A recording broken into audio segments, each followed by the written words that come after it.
আজকে শাপলা recipe share করব। প্রথমে আমি কড়াই দিয়ে দিয়েছি, কড়াই আমার গরম হয়ে গেছে। এখন তেল দিয়ে দিচ্ছি। তেল গরম হয়ে গেছে, পেঁয়াজ কুচি দিয়ে দিচ্ছি, রসুন কুচিগুলো দিয়ে দিচ্ছি। এখন এগুলো লাল লাল করে ভেজে নেব।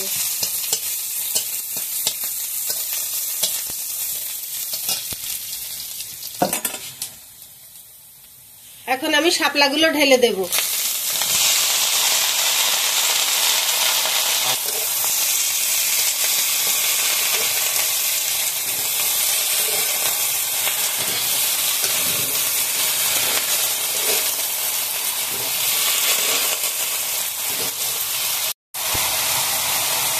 সেরা কাঁচামরিচগুলো দিয়ে দিচ্ছি, লবণ, হলুদ,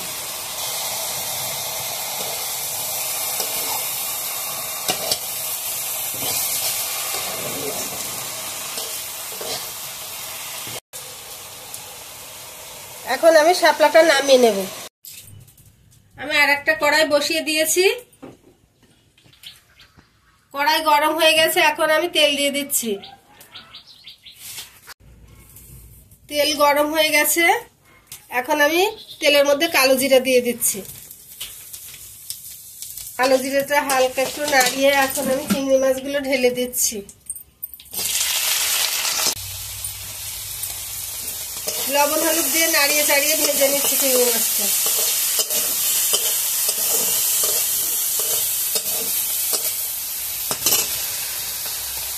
চিংড়ি মাছগুলো আমার ভেজে নেওয়া হয়ে গেছে। এখন আমি সিদ্ধ করে রাখা শাপলাগুলো ঢেলে দিচ্ছি।